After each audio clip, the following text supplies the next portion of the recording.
अच्छा, इससे पहले कि मैं ये जो आज की किताब है और उसकी मुसन्निफ़ा हैं और जो उस किताब पे गुफ्तगू करने वाले हैं उनके बारे में बात करूं, मुझे ये किताब देख के आमिर राना है हमारे दोस्त, उनका एक नावल मीर जान याद आ गया। उसकी तकरीब रुनमाई उन्होंने रखी थी गवादर का जो अदबी मेला होता है उसमें, पिछले साल की बात है। तो मैं गुज़र रहा था तो उन्होंने कहा कि आप आ जाएं और आपको इस किताब पे बात करनी है। खैर मैंने बात की कोई 10-15 मिनट। उसके बाद वो मिले, कहने लगे यार आपने जिस तरह नावल पे बात की है और जिस तरह उसे समझा है, मेरी 2-3 इससे पहले इस नावल की लॉन्चिंग हो चुकी है, किसी ने इस तरह बात नहीं की। मैंने कहा आमिर साहब बात ये है कि अगर मैं इस नावल को पढ़ लेता तो मैं कतन इतनी अच्छी बात नहीं कर सकता। तो इसका ये मतलब नहीं है कि मैंने ये किताब नहीं पढ़ी। आसमा ने मुझे छपने से पहले PDF भेजा था और मैंने उसमें से थोड़ी बहुत ऐब जुई भी की थी और 2-3 लाइनें भी शायद लिखी थी। तो कहानी बड़े घर की। अब पहले तो ये है कि ये ख़ुद ही बताएंगी कि बड़ा घर जो है वो वाकई बड़ा घर है या सबसे छोटा घर वही है जिसे हम बड़ा घर समझते हैं। और इस किताब को पढ़ के अंदाज़ा ये हुआ कि वो जो फहमीदा रियाज का ये एक लाइन है ना कि तुम अपनी करनी कर गुज़रो, जो होगा देखा जाएगा, वो एक तासुर बनता है। ये जो कॉलमों का मजमुआ है, अखबारी कॉलमों की जो शेल्फ़ लाइफ है, मतलब मेरा ज़ाती ख़्याल ये है कि वो बहुत कम होती है, पेरिशेबल आइटम होता है। हम रोज़मर्रा वाक़यात पे अक्सर जो भी है ऑफ द हुक किस्म के तबसरे कर देते हैं, लेकिन कभी कभी हमसे ऐसे कॉलम भी सरजद हो जाते हैं, लिखे नहीं जाते, सरजद हो जाते हैं कि जिनकी एक शेल्फ़ लाइफ बन जाती है बहुत लंबे अरसे के लिए। कुछ लोगों में ये हुनर कुदरती होता है, कुछ सीख लेते हैं।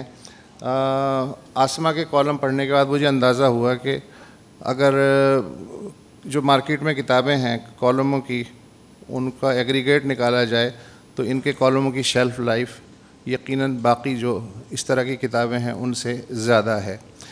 उसकी वजह यह है कि अभी इस सेशन से पहले फ़रासत रिज़वी साहब, जो कि बहुत ही अच्छे शायर और नक्काद हैं और उर्दू अदब के मेरे तो उस्ताद हैं, उन्होंने एक तबसरा किया कि शायद आसमान नहीं जानती उन्हें, फ़रासत को, लेकिन उन्होंने आपको टीवी के थ्रू जाना और ये जो किताब मेरे हाथ में देखी, कहने लगे ये मैंने BBC पे कॉलम पढ़े हैं। उन्होंने कहा कि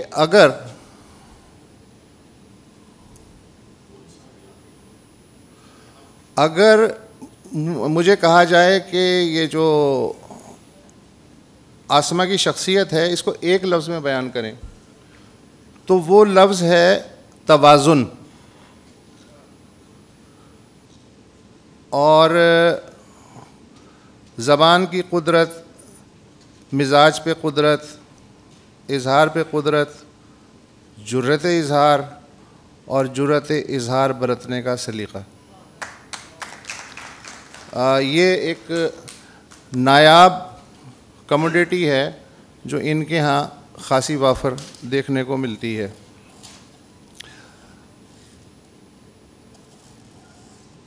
अक्सर जो एंकर हैं वो बहुत ज़बरदस्त मेज़बान होते हैं, लेकिन उन्हें देख के लगता है कि जैसे उन्हें शुबा है कि उनका माइक काम नहीं कर रहा, लिहाजा वो चीखते हैं। अच्छा, चीखने की वजह से जो तवज्जो है नाज़िर की वो कंटेंट से हट के उनकी चीख पे चली जाती है, उनका कंटेंट ज़ाया हो जाता है।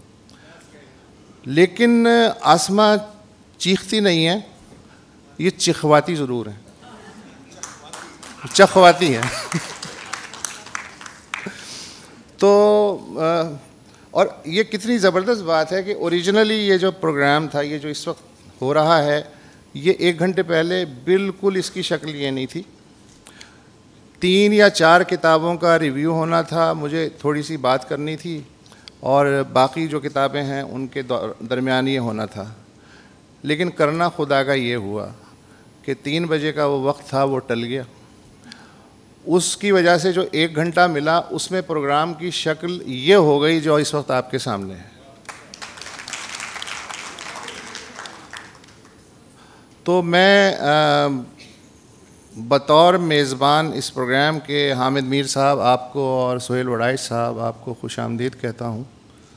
और मैंने जो कहना था इसलिए पहले कह दिया कि उसके बाद मुझे पता है मुझे मौका नहीं मिलना। तो अब मैं सोहेल वड़ाइच साहब से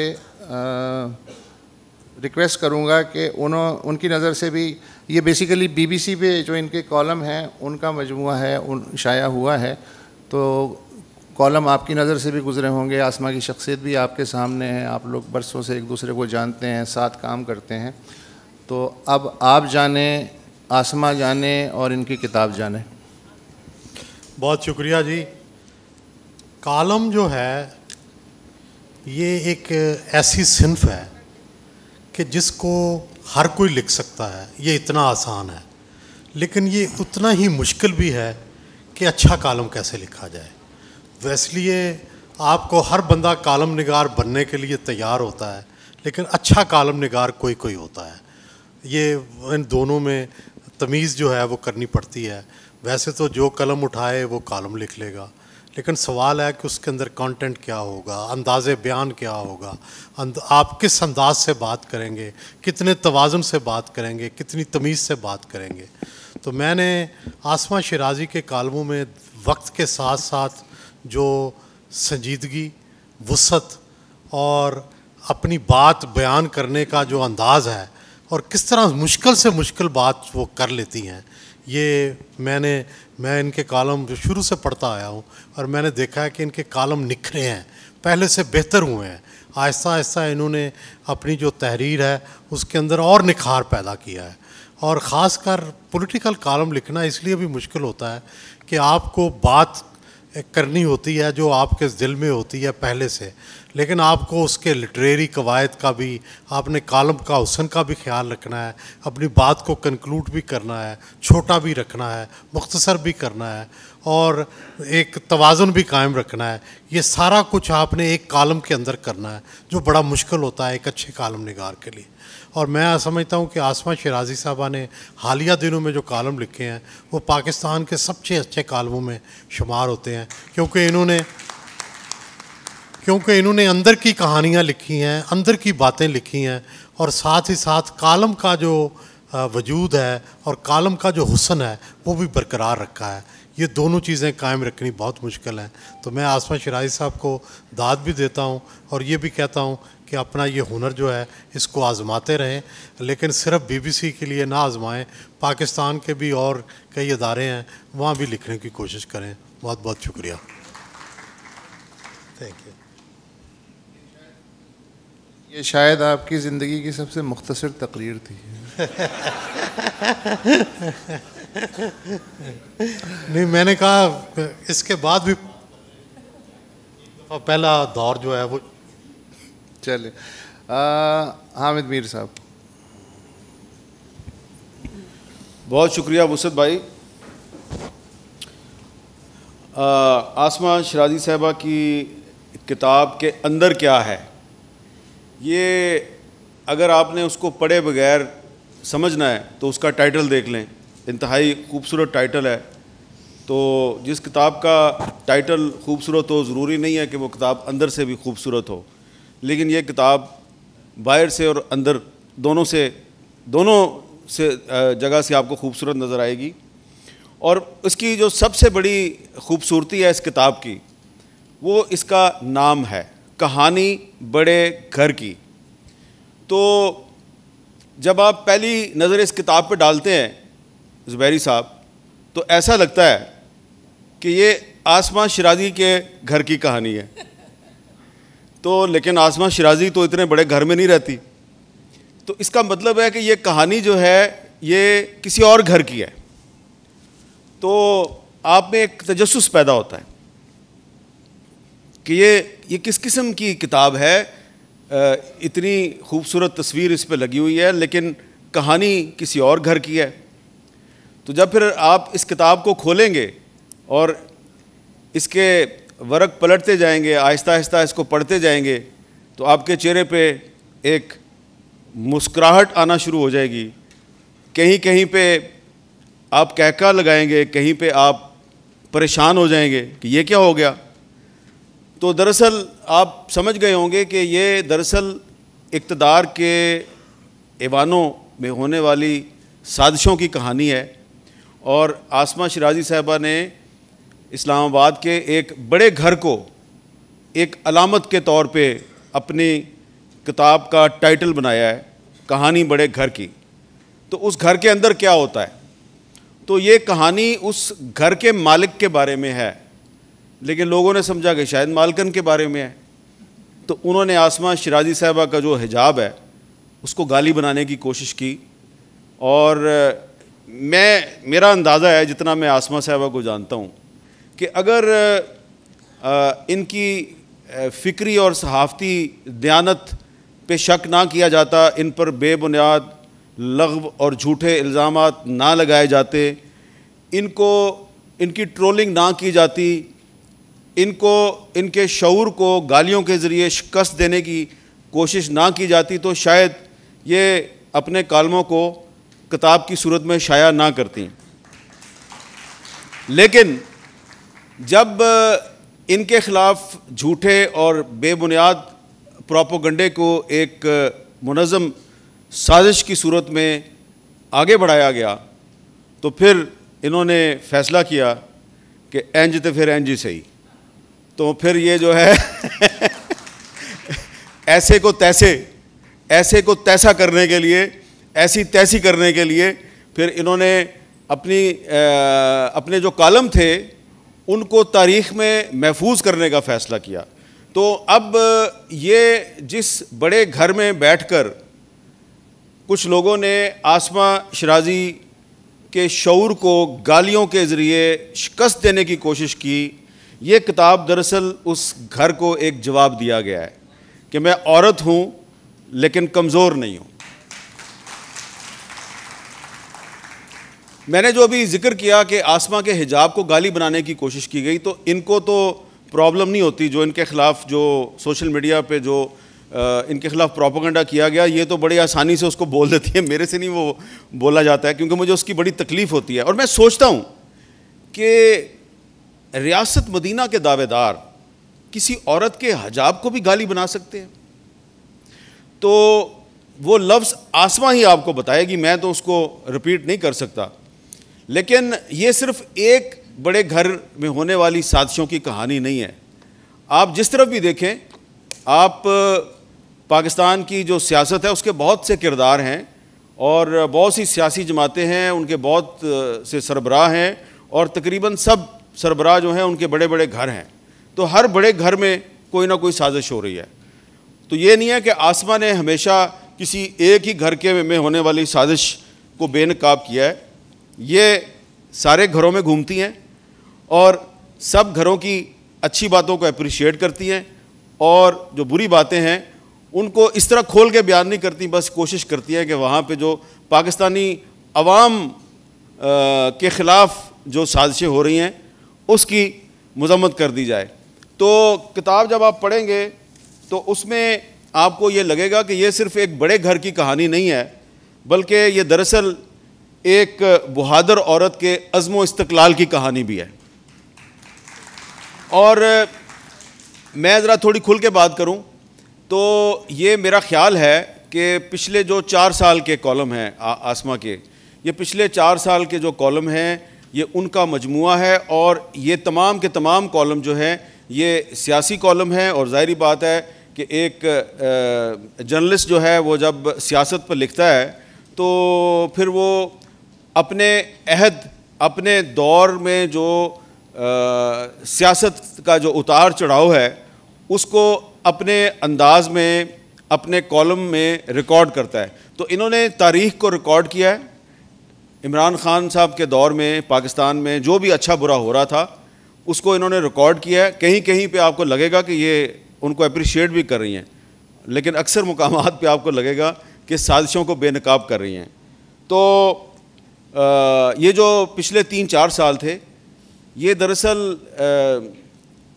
सियासी पहेलियों का दौर था। इस दौर में क्योंकि मीडिया पर एक गैर एलानिया सेंसरशिप थी और आसमा शिराजी साहबा ने, इनके चैनल ने, बाकी टीवी चैनल्स ने, अखबारात ने, पाकिस्तान के जराइद ने, अदबी जराइद, उन्होंने भी एक गैर एलानिया सेंसरशिप का मुकाबला किया। तो इस सेंसरशिप के दौर में आपने देखा होगा कि बहुत से कॉलम निगार जो हैं वो पूरा सच अगर लिखते तो उनको गायब कर दिया जाता था, पूरा सच अगर कोई बोलता तो उसका चेहरा स्क्रीन से गायब हो जाता था। तो लोगों ने अलामती अंदाज में कम्युनिकेट करने की कोशिश की अपने क़ारीन के साथ और नाजरीन के साथ। तो इसमें जो बहुत सी सियासी पहेलियाँ थीं, उन सियासी पहेलियों को बूझने और बुझाने का काम कर रही थी आसमा शिराजी साहब अपने कालमों के ज़रिए। तो जो पिछले 4 साल में बहुत सी सियासी पहेलियाँ थीं, कुछ पहेलियों को आप समझ गए, कुछ पहेलियों को आप नहीं समझ सके। तो जो बाकी पहेलियाँ आपको समझ नहीं आ रही, अगर आप उनको बूझना चाहते हैं, समझना चाहते हैं, तो आप आसमा शिराजी की ये किताब पढ़ लें। और एक बात मैं ज़रूर करूँगा आसमा की इजाज़त से, कि जैसा कि मैंने कहा कि ये सिर्फ़ एक बड़े घर की कहानी नहीं है, ये दरअसल एक बहादुर औरत के अज़्म व इस्तक़लाल की कहानी है।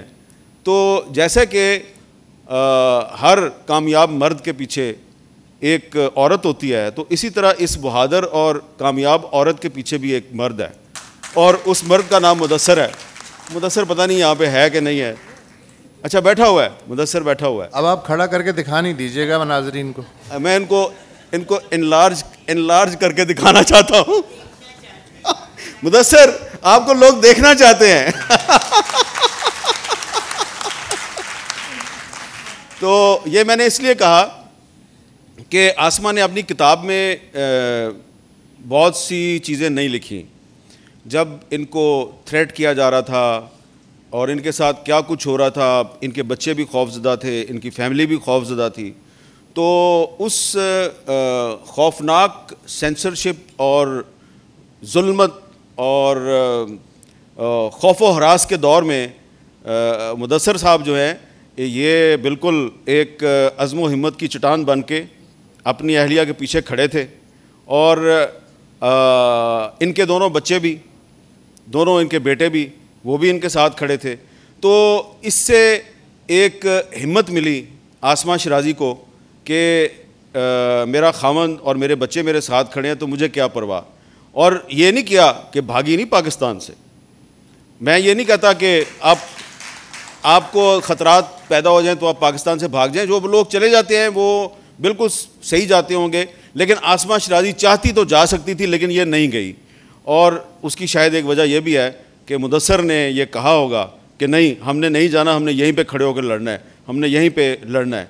तो ये दरअसल एक बहादुर औरत के अज़्म व इस्तक़लाल की कहानी है, और उस औरत के पीछे एक मर्द की जो बहादुरी की खामोश दास्तान है, उसको भी आप बैन सुतूर इस किताब में पढ़ सकते हैं। तो इस किताब की इशाअत पे मैं आसमा शिराजी साहबा को मुबारकबाद देता हूँ। और जब आप इसको पढ़ लेंगे किताब को, तो यकीनन आप भी आसमा शिराजी साहबा की जहानत, इनके अज़्म व इस्तक़लाल और इनकी बहादुरी के मोतरफ़ हो जाएंगे। बहुत बहुत शुक्रिया। बहुत शुक्रिया मीर साहब। अच्छा, कॉलम हो, मज़ामीन हो, उनका कोई भी मयार हो, मुझे पसंद आए ना आए, लेकिन उनको बहुत अंडर रेट नहीं करना चाहिए। मतलब ओवर रेटिंग तो खैर बिल्कुल नहीं होनी चाहिए, लेकिन अंडर रेट नहीं करना चाहिए। आमतौर पे हमारे यहाँ ये कहा जाता है कि जो अखबारी मज़ामीन या कॉलम होते हैं बस ठीक है। मेरा ख़्याल है कि ये जो मौर्रिख़ है, जो भी लिखेगा वो ज़ाहिर है कि कोई भी इमारत उठाएगा तो उसके लिए ईंट, गारा, पत्थर ये चाहिए होता है। ये जो मज़ामीन होते हैं, ये कॉलम होते हैं, भले इनकी शेल्फ़ लाइफ 1 दिन की हो, 1 घंटे की हो, या 1 साल की हो, या 10 साल की हो, ये तारीख़ के लिए रॉ मटेरियल है, असेंशियल रॉ मटेरियल। ये उस वाक़े की जो लम्हा मौजूद में हो रहा है उसकी पहली FIR होते हैं, जिसकी बुनियाद पे मौर्रिख अपना मुकदमा खड़ा करता है। तो इनको बिल्कुल हम अंडररेट नहीं कर सकते।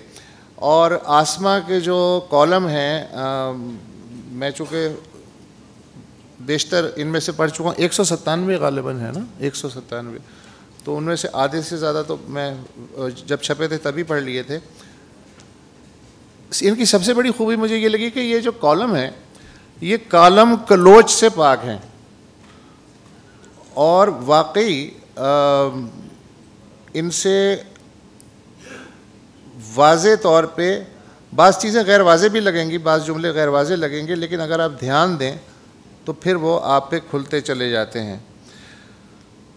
ये जो हामिद मीर साहब ने बात की कि ये चाहती, तो एक लम्हा ऐसा भी था कि प्रेशर था इन पे, ये चाहती तो बाहर भी जा सकती थी आर्जी तौर पे, और हर इंसान पे ये वक्त आ सकता है। और किसी का ये कहना कि नहीं ऐसा नहीं है और मैं ऐसा नहीं सोचता, ज़ाहिर है कि इंसानी जिबल्लत के ख़िलाफ़ है। तो मैं आसमा आपसे डायरेक्टली ये पूछना चाहता हूँ कि क्या कभी एक लम्हा ऐसा आया जिसमें आपने सोचा हो कि यार आर्जी तौर पे साइड पकड़ लेते हैं या कहीं चले जाते हैं? वो एक लम्हा कभी आया, और आया तो उसमें आपने अपने आप से क्या जंग की? ये मेरा मफरूज़ा है, लेकिन अगर ये मफरूज़ा जो है इसको आप बताएं कि किस हद तक सही है और उस लम्हे में आपके दिल में क्या चल रहा था, दैट विल बी ग्रेट।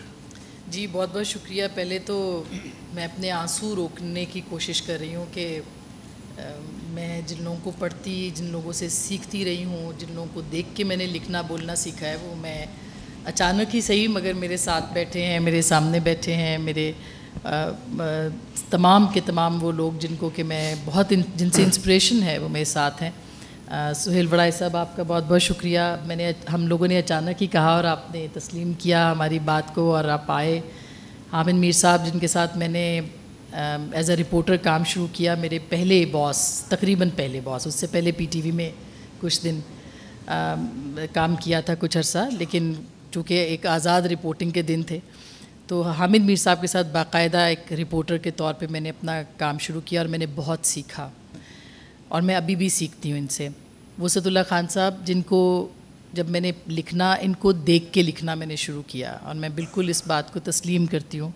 और जब मैंने पहला कॉलम लिखा और इनका मुझे मैसेज आया तो मैंने इनसे पूछा कि मैं क्या करूँ, बल्कि मैंने फ़ोन किया कि क्या करूँ, तो इन्होंने कहा कि अपने आप को कलम पे छोड़ देना। और ये जुमला मेरे लिए इतना मुआवन और मददगार साबित हुआ कि मैं आपको बता नहीं सकती। और बहुत से ऐसे लम्हे आए कि जहाँ पे मैंने वाकई अपने कलम को मैंने मुड़ के नहीं देखा, और जब देखा तो वो जो कुछ भी था वो उसी तरह से फिर वो मैंने आगे जो है वो भेज दिया कि अब एडिटर की मर्ज़ी वो चापे या नहीं चापे, और फिर छपा भी। तो वो सब बहुत से ऐसे लम्हे आए, ख़ास करके जब आप अपनी इज़्ज़त, आबरू, और ख़ास करके हम जिन मतवसत घरानों की लड़कियां होती हैं जो ख़ुद स्ट्रगल करके आगे आती हैं, जो कि ज़माने से लड़के आती हैं, घर वालों से लड़के आती हैं, उनके लिए सबसे बड़ा ये लफ्ज़ होता है कि कोई ये ना कहे कि देखो फ़लाँ की लड़की जो है वो क्या काम करती फिर रही है। तो वो इज़्ज़त आबरू का जो कॉन्सेप्ट हमारे यहाँ है, जिससे मैं बहुत ज़्यादा मुत्तफ़िक़ नहीं होती, क्योंकि औरत को तमाम इज़्ज़त का जो बोझ है वो उठाना पड़ता है पूरे ख़ानदान की, तो मैं उससे मुत्तफ़िक़ नहीं हूँ। लेकिन बहरहाल ये एक रियलिटी है इस ज़माने की, तो वो लेके हम बाहर निकलते हैं। तो पिछले कई सालों में, यानी पिछले मुझे तकरीबन 22 साल हो गए सहाफ़त में, या 20 साल कह लीजिए आप, 16 बरस कम से कम मुझे किसी ने गाली नहीं दी थी। और जिस लम्हे मुझे सबसे पहली गाली दी गई थी तो मुझे बहुत तकलीफ़ हुई थी और मैंने सोचा कि मैं इसको छोड़ दूँ, मैं लिखना छोड़ दूँ, मैं बोलना छोड़ दूँ, मैं कहना छोड़ दूँ। तो मैंने और ख़ास करके गाली भी, जब आपको मीर साहब ने कहा उनकी हिम्मत नहीं है, मेरी भी हिम्मत नहीं थी, ख़ास करके अपने ख़ानदान, अपने घर वालों के सामने जब आपको रोज़ गश्ती, कंजरी, तवाइफ कहा जाए तो उस वक्त आपकी फिर हिम्मत नहीं बढ़ती। मगर मैं जान के ये लफ्ज़ बोल रही हूँ, मुझे अच्छा नहीं लग रहा, मगर मुझे बोलना है ये कि ये हमने पिछले 4 साल में कई बार सुना है। जिसकी बेटी है वो ज़रूर। और मैं आपको आज एक बात बताऊं कि एक बहुत आला ओहदेदार ने इस पूरे वक्त में मुझे बुलाया कि आपके ख़िलाफ़ हुकूमत भी है, हम भी आपके मुखालिफ हैं, तो आप ये छोड़ दें क्या ये वो। तो मैंने उनसे एक सवाल पूछा, मैंने कहा आपकी बेटियां हैं? तो उनका जी 3 बेटियां हैं। मैंने कहा अगर आपकी बेटी को किसी एक को रोज़ कंजरी गश्ती तवाइफ कहा जाए तो आपको कैसा लगेगा? तो वो एकदम यूं हो गए और उनके चेहरे पे लाली सी आई, गुस्सा आया, इस्तराब आया। तो मैंने कहा हमें हर रोज़ कहा जाता है, हमारी ऐसी ऐसी गंदी नंगी तस्वीरें बना के भेजी जाती हैं कि आप तसव्वुर भी नहीं कर सकते। हम ये हर रोज़ सुनते हैं, हर रोज़ बर्दाश्त करते हैं। अगर आज भी मैं कभी अपने ट्विटर की वो नीचे खोल दूँ ना, तो आप गालियाँ पढ़ के समझ जाइएगा कि, और मैं अब बंद किया है, बहुत से अपने बच्चों की वजह से बंद किया है, मेरे बेटों की वजह से, कि जब वो पढ़ते थे उनको तकलीफ़ होती थी, वो नफसियाती हो रहे थे, तो मैंने उसको बंद कर दिया। हम सिर्फ औरतें नहीं होती, हमारे साथ हमारे मर्द होते हैं, हमारे ख़ानदान होते हैं, मर्दों के साथ भी होते होंगे, आई एम श्योर, उनके भी बच्चे हैं, औलादें हैं, लेकिन उनको गाली दी जाती है तो फ़र्क नहीं पड़ता। मगर औरत को जब गाली पड़ती है तो मैं कई बार सोचा कि मैं छोड़ दूँ। मैं हर बार, मुझे यहाँ तक पैगाम भेजा गया कि आप अगर शुरू की 4 लाइनें जो हैं वो ज़रा आसान कर दें, यानी वो थोड़ी बहुत सख्त होती हैं, थोड़ी इतनी सख्त ना लिखें तो भी कोई मसला नहीं है। ये मैं आपको बिल्कुल, मैंने लिखा भी है अपनी अर्जदाश में, किताब में लिखा भी है। तो ये कर दे तो फिर भी, लेकिन नहीं। तो जब भी गाली पड़ती थी, जब भी कैंपेन चलती थी, जब भी मुहिम चलती थी, तो मैं एकदम से मेरे अंदर एक ज़ोरावर कोई चीज़ बोलती थी कि तुम बोलो, ये नहीं करोगी तो क्या करोगी। तो मैं कहती थी हाँ मैं क्या करूँगी, तो मैं चुप रहूँगी, नहीं लिखूँगी तो मैं मर जाऊँगी, तो मैं बोल के भी मर जाऊँगी, तो मैं नहीं बोल के भी मर जाऊँगी, तो मैं बोल के मर जाऊँ।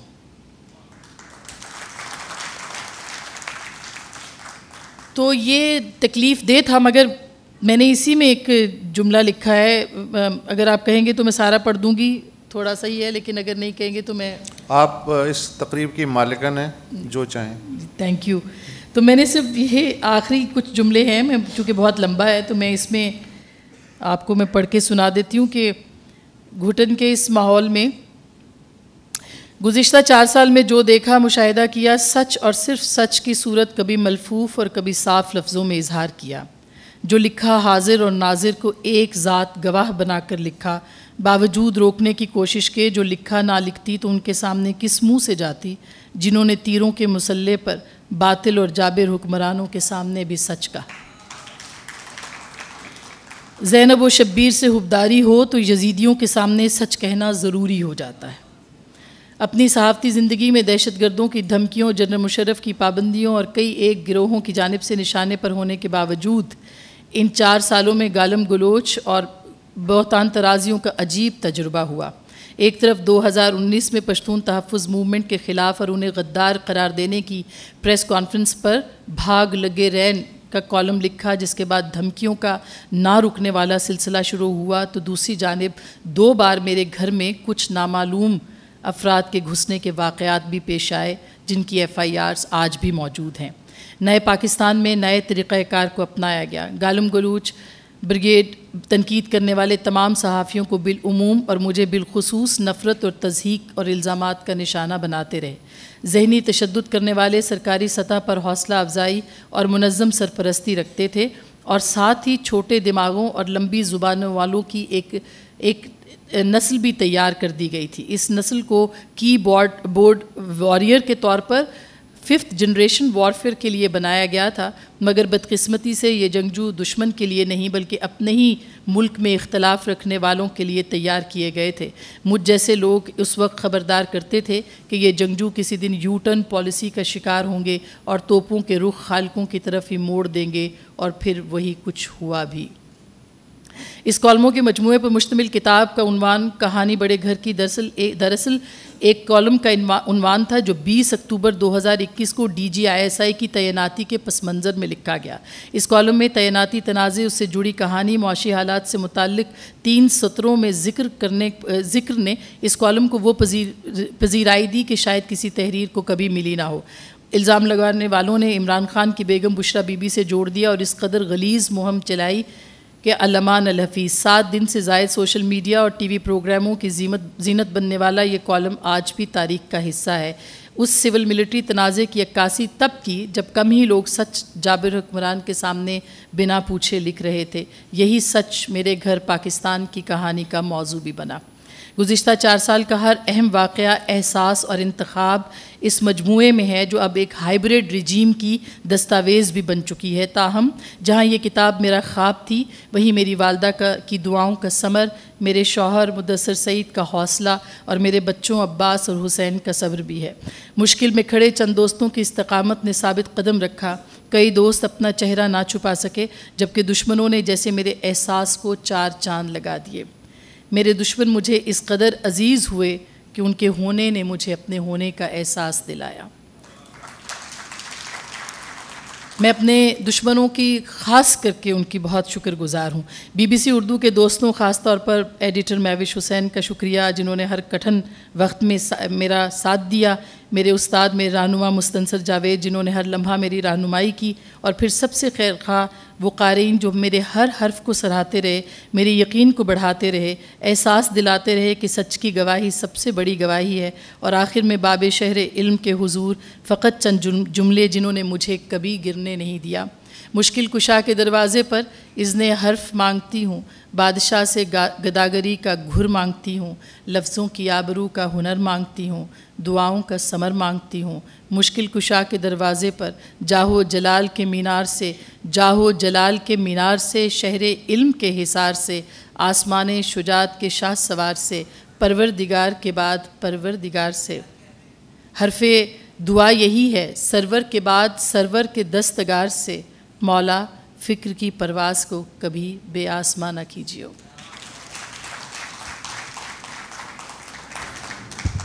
अच्छा, ये तो स्टेज हो गया। कुछ वक्त है हमारे पास, अगर आप लोग में से कोई 3-4 सवालात की गुंजाइश मौजूद है। माइक्रोफोन की फैसिलिटी है?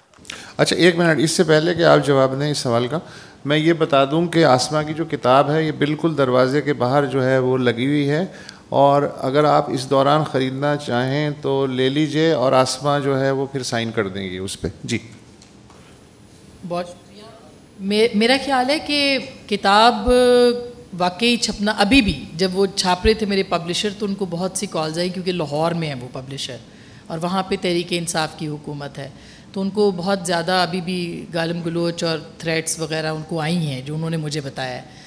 तो बाकी ये है कि वोट ऑफ नो कॉन्फिडेंस के बाद थोड़ा सा एतमाद सहाफ़ियों का ज़रूर बहाल हुआ है, लेकिन अभी पूरा बहाल नहीं हुआ। उस बहाल करने के लिए अभी बहुत कुछ करना बाकी है। देखिए जी, ये कहना तो बड़ा मुश्किल है कि ये ख़त्म हो गया है, और क्या फ़ौज की जो मुदाखलत है वो सियासत में ख़त्म हो गई है, लेकिन इसका वादा हुआ है, तो इसलिए हम तवक्को करते हैं कि इस वादे को निभाया जाएगा। और यही पाकिस्तान के लिए बेहतरीन है कि मुदाखलत ना की जाए और पाकिस्तान की सियासत को आज़ाद छोड़ा जाए, अवाम फ़ैसला करें और अवाम ही जो है वो किसी को निकालें, अवाम ही किसी को लाएं।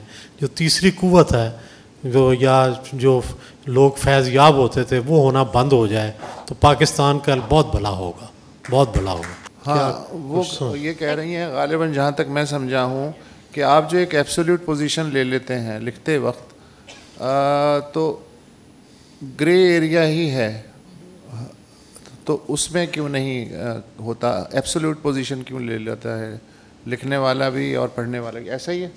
देखिए, न्यूट्रलिटी कोई चीज़ नहीं होती, ऑब्जेक्टिविटी कोई चीज़ होती है, ठीक है। अगर आप कहेंगे जी कि और दुनिया में कोई सहाफ़ी न्यूट्रल नहीं होता। आप जब रिपोर्टिंग कर रहे होते हैं तो आप ऑब्जेक्टिव होते हैं, आप किसी की साइड नहीं लेते। लेकिन पाकिस्तान जैसे मुल्क में जब आप सहाफ़त करते हैं और आप सियासत पे लिखते हैं, तो आपको कोई ना कोई पोजीशन तो लेनी पड़ेगी। मिसाल के तौर पे जब मैंने सहाफ़त शुरू की तो जनरल ज़ियाउल हक़ का मार्शल था पाकिस्तान में, तो मैं अब उसमें जमहूरियत बमुकाबला डिक्टेटरशिप, एक तरफ डिक्टेटर बैठा हुआ है, दूसरी तरफ जमहूरियत की लड़ाई हो रही है, तो उसमें अगर मैं न्यूट्रल हो जाऊं और मैं किसी की भी साइड ना लूं तो एक्चुअली मैं डिक्टेटर का साथ दे रहा हूं, ठीक है।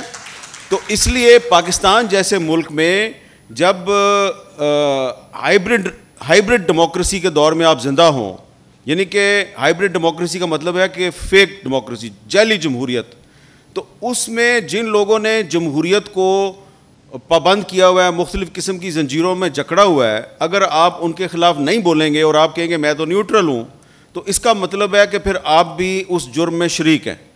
तो इसलिए जमहूरियत और आमरीत की लड़ाई में, डेमोक्रेसी और डिक्टेटरशिप की लड़ाई में आप कभी भी न्यूट्रल नहीं रह सकते। और अगर आप कायद-ए-आज़म मोहम्मद अली जिन्नाह के मानने वाले हैं तो फिर तो आपको आइन और कानून की बालादस्ती पे यकीन रखना पड़ेगा। और अगर कोई भी इदारा, ख्वाह फ़ौज है, जुडिशरी है, कोई भी इदारा है, ख्वाह कोई सहाफ़ी है, वो अगर आइन की खिलाफ वर्जी करता है और आइन को तोड़कर इक़्तिदार पर कब्ज़ा करने वालों के सामने न्यूट्रल हो जाता है, तो वो कायद-ए-आज़म मोहम्मद अली जिन्नाह का फॉलोअर नहीं है। इसलिए आप इस किस्म के मामलात में न्यूट्रल नहीं हो सकते। ये जो एक तो ये कहानी बड़े घर की एक कॉलम था जिसमें कि पाकिस्तान के बारे में लिखा गया था, और फिर जो बड़े घर में साजिश हो रही थी उस पर भी था। तो और ये नाम भी इसलिए मैंने रखा कि ये 4 साल के हाइब्रिड रिजीम को कवर करता है। ये पाकिस्तान के अंदर ये जो नया तजुर्बा हुआ उसके ऊपर फिर मैंने इसका उन्वान भी ये लिख दिया। और तीसरी बड़ी बात ये थी कि मैं सिर्फ इस मुख्तसरन बता के आपके जवाब पे आती हूँ कि तीसरी बड़ी बात ये थी कि इसको डॉक्यूमेंट होना ज़रूरी था, और बड़ा घर हमारा पाकिस्तान ही है। जो बड़ा घर पाकिस्तान है इसके अंदर जो असल ताकतवर हैं, जिनका काबू है, जो कि हमारी सोच को भी महदूद करना चाहते हैं, जो हमारे सरों पे खोपे चढ़ाना चाहते हैं और चढ़ाए हैं। पिछले 30, 35, 40 साल के अंदर मार्शल लॉ ने हमारे जहन छोटे कर दिए हैं। तो ये असल में तब्दीली तब आएगी, वो वोट को जो इस्तेमाल करने की जुर्रत दी जाएगी आवाम को, और वो उस वक्त हकीकी आज़ादी, वो वाली हकीकी आज़ादी नहीं जो कि इमरान खान साहब लड़ रहे हैं, क्योंकि वो हकीकी आज़ादी जो है इस्टेब्लिशमेंट से मांग रहे हैं कि मैं आपके साथ हूँ और मैं ही आपके साथ मिल के जो है वो इक़्तिदार पे आना चाहता हूँ। वो हकीकी आज़ादी नहीं, ये हकीकी आज़ादी जो कि पाकिस्तान के आवाम को वडेरों, जागीरदारों और उस सोच के साथ मिलेगी जो कि जमहूरियत के साथ ही आएगी। तो जमहूरियत जैसी भी होगी, आहिस्ता आहिस्ता ये आएगी तो लोग सोचना शुरू करेंगे, सोचेंगे तो सही वोट डालेंगे, सही वोट डालेंगे तो हुकूमतें अच्छी आएंगी और आपकी मेरी आएंगी। हो सकता है हम तो नहीं इस तरह से देख पा रहे, हमसे अगली नस्लें शायद देख लें अच्छी और सही वाली जमहूरियतें। APS का जो सानिया हुआ था उसकी हकीकी रिपोर्टिंग किस हद तक हुई है, और आपकी नज़र में आज़ाद रिपोर्टिंग क्या है? तो ये है सानिया APS तो सच्चा वाक़या है, लेकिन उस तक एक्सेस नहीं दी गई, इसलिए ना लोगों को एक्सेस मिली, ना उसके अंदर की जो स्टोरी थी हकीकी वो कभी आ सकी। इसलिए आपको जो स्टोरी बताई गई है आपको उसी पर यकीन करना पड़ेगा, क्योंकि हमारे ना ट्राइबल एरियाज़ के अंदर कभी एक्सेस हुई है आज तक आज़ाद रिपोर्टर्स की, ना अफ़गानिस्तान के अंदर एक्सेस हुई है। इसलिए दूसरी साइड क्या प्लानिंग कर रही थी, उन्होंने किस तरह से प्लान किया, किस तरह से उस वाक़े को एग्जीक्यूट किया, इसकी कोई स्टोरी हमारे पास नहीं है। हमारे पास वही है जो सरकारी ज़राए ने जो है वो हम तक फीड की है। तो ये एक ब्लैक साइड है जिस पे हमें बहरहाल यकीन करना पड़ता है। और फिर उसके बाद आपको पता है टेररिज्म के ख़िलाफ़ एक लंबी लड़ाई हुई, तो हम सब उस लड़ाई का हिस्सा थे और वो लड़ाई बहरहाल फिर जीते भी हम। लेकिन ये सच है कि हमें उस तक एक्सेस नहीं दी गई, उस वाक़े तक, और ना अंदर की कहानी जानने की कोशिश की गई। हाँ, और इस पर मैं मज़ीद इजाफ़ा ये करूँगा कि हम चारों जो बैठे हैं या हमारे जो साथ के जो हज़ारों लोग हैं जो यही काम कर रहे हैं, एक्सेस वहाँ के मकामी रिपोर्टर्स के ज़रिए अगर हमें मिली भी और हमने वो स्टोरी खोज भी ली, तो जो वॉर ऑन टेररिज्म है इस पे जो रिपोर्टिंग है वो कई लेवल पे कंट्रोल्ड रिपोर्टिंग है। तो अगर हम सही इन्फॉर्मेशन दे भी दें तो वो जो अगली छलनी है ज़रूरी नहीं है कि वो उससे आगे की छलनी में गिर सके। तो हम इतराफ़ करते हैं कि आधा सच पहुंचा होगा, पौना सच पहुंचा होगा, उससे ज़्यादा नहीं होगा।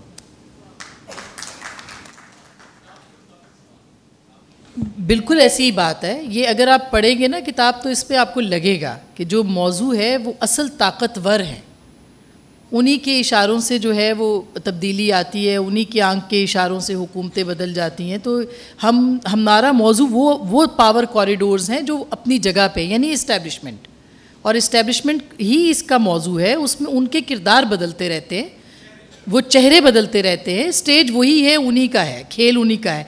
अब हम तवक्को अगर जैसे भी वराय साहब ने, मीर साहब ने कहा कि अब अगर वो कह रहे हैं कि हम सियासत से अलग हो जाएंगे, जो कि मुश्किल है, नामुमकिन नहीं है। अगर वो हो जाएंगे, जब तक हैं वो हैं, जब तक वो नहीं होंगे तब हम कहेंगे कि वो नहीं है। तो ये एक रियलिटी है, और इस्टेब्लिशमेंट ही इस मुल्क के अंदर जो है वो तमाम पॉलिटिक्स को और किरदारों को और चेहरों को स्क्रिप्ट देती है, पढ़वाती है, किरदार देती है, किरदार अदा करवाती है। तो उसके ऊपर है ये। अगर आप पढ़ेंगे तो आपको 35 साल भी इसमें मिल जाएंगे, उससे पिछले भी 75 साल भी। जी, मेरा ख्याल है कि उसमें भी आपको लिखते और बोलते रहना चाहिए। सिर्फ लिखना, बोलना, सच कहना, 50% कहें, 60% कहें, 70% कहें, 30% कहें, मलफूफ कहें, आप छुपा के कहें, आप खुले लफ्ज़ों में कहें, लेकिन कहना, बोलना नहीं छोड़ना चाहिए। फिर वो जो होगा देखा जाएगा वाली बात है। फिर कहेंगे तो फिर बात बनेगी। आखिरी सवाल, अच्छा, आखिरी लास्ट। नहीं, ये सच नहीं है, सिर्फ उसका टाइटल तब्दील हुआ था। सच ये है कि उसका टाइटल जो था उस पर जनरल बाजवा और इमरान खान की तस्वीर थी, और वो एक कार्टून था कि जिसमें इमरान खान खिलौनों से खेल रहे थे और जनरल बाजवा कुर्सी पे बैठे थे। तो इस पे उन्होंने फ़ौरन एतराज़ किया, हमारी ISPR ने और दूसरे अदारों ने। तो चुनाचे मैंने भी मुनासिब समझा कि किताब छपवाने के लिए अगर टाइटल तब्दील कर दिया जाए तो कोई रहे नहीं, तो मैंने टाइटल चेंज कर दिया, और वो फिर किताब उसके बाद कंटेंट में कोई तब्दीली नहीं, कंटेंट वैसे वही है, सिर्फ उसका टाइटल चेंज किया गया था। कि सिर्फ ये बात करना चाहती हूँ, देखिए हम मोस्टली जो सहाफ़ी है, जो प्रोपेगेंडिस्ट नहीं है, यानी जो प्रोपेगेंडा करने वाले हैं वो अलग है, जो सहाफ़ी हैं वो आज भी सहाफ़त कर रहे हैं। तो अगर वो सहाफ़ी है तो वो एक ही चीज़ का पार्टी है, वो पार्टी होता है, इसमें कोई शुबा नहीं कि वो तरफदारी करता है, वो जानिबदारी करता है, लेकिन वो एक चीज़ की करता है, और वो है पाकिस्तान का आइन, पाकिस्तान की जमहूरियत, पाकिस्तान में इंसानी हुकूक की सरबुलंदी, आज़ादी इजहार की इजाज़त, उसके लिए लड़ाई। तो ये सहाफ़ी की रेड लाइन है।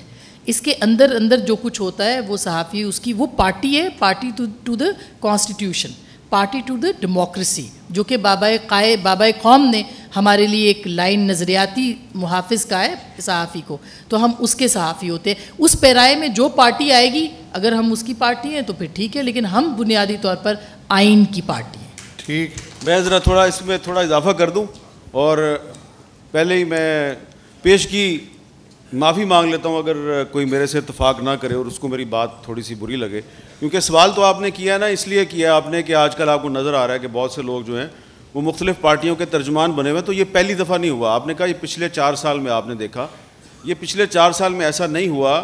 देखें, जो भी सहाफ़ी अपनी पेशा वाराना साख को दाव पर लगाकर किसी पार्टी का तर्जुमान बनता है तो आपको समझ लेना चाहिए कि उसकी आखिरी मंजिल क्या है। उसकी आखिरी मंजिल सहाफ़त नहीं है, उसने किसी पार्टी की हुकूमत में एडवाइज़र बनना है, ठीक है। तो जो लोग सहाफ़त को सीढ़ी बनाकर मुख्तलिफ़ हुकूमतों के एडवाइज़र बनते हैं, मिनिस्टर बन जाते हैं, तो उनकी वजह से ये तासुर पैदा हुआ है। तो जो लोग सियासत करना चाहते हैं शौक़ से करें, लेकिन वो सहाफ़त को सीढ़ी ना बनाएं, और इलेक्शन लड़के किसी पार्टी के टिकट पे इलेक्शन लड़के हुकूमत में आएँ और फिर कोई ओहदा लें, हमें कोई इतराज़ नहीं। लेकिन अगर आप इलेक्शन भी नहीं लड़ना और अपने कॉलमों की वजह से या टीवी के प्रोग्रामों की वजह से आपने डायरेक्ट एडवाइज़र लगना है, डायरेक्ट मिनिस्टर बनना है और सेनेटर बनना है, तो ये फिर हम सब के साथ ज़्यादती है, और इसकी मैं शदीद मज़म्मत करता हूँ। मैं भी इत्तफाक करता हूँ कि हमें सियासी पार्टियों के तर्जमान नहीं बनना चाहिए, लेकिन अपनी अगर किसी का टिल्ट है, वो दुनिया भर में टिल्ट्स होते हैं। ये कहना कि अमेरिका ये बरतानिया में टिल्ट्स नहीं हैं, वहाँ भी लोग रिपब्लिकन पार्टी के भी हामी हैं, डेमोक्रेटिक पार्टी के भी हामी हैं, लेकिन सवाल वही है कि हद फाजल जो है वो पाकिस्तान का आइन है, पाकिस्तान की जमहूरियत है, पाकिस्तान की आज़ाद सहाफ़त है, और सबसे बढ़कर हमेशा आइन की पाबंदी है। जो लोग आइन के साथ खड़े होते हैं वही असली साफ़ी हैं, जो आइन को तार तार करके आइन की मुख्तलिफ आइन के अंदर जो तहफ़्फ़ुज़ात हैं उनको सबोताज करना चाहते हैं, हम उनको सही साफ़ी नहीं समझते। सिर्फ शुक्रिया अदा कर दूँ सबका। मैं वुसअतुल्लाह खान साहब का बहुत शुक्रिया अदा करती हूँ, मैं मशकूर हूँ, हामिद मीर साहब की भी और सुहेल वड़ाई साहब की भी, और वाकई अपने कीमती वक्त में से इन्होंने वक्त निकाला है, और बज़र अब्बास साहब, शाहाब ज़ुबैरी साहब, जिन्होंने मुझे मजबूर किया कि ये किताब जो है ये मार्केट में आनी चाहिए, और ये मैं ज़रूर कहूँ कि प्रेशर बर्दाश्त किया। और इस मुल्क का सबसे बड़ा एक्टर और मेरे टीचर तलत हुसैन साहब और उनकी अहलिया भी तशरीफ। जी बहुत शुक्रिया, जिनको सदा की दुनिया का बहुत बड़ा नाम है, और ज़ाहिर है उन फ़न की दुनिया का भी, तो बहुत बहुत शुक्रिया आपका भी, और मुदस्सर का भी बहुत बहुत शुक्रिया। मुदस्सर के लिए तालियां।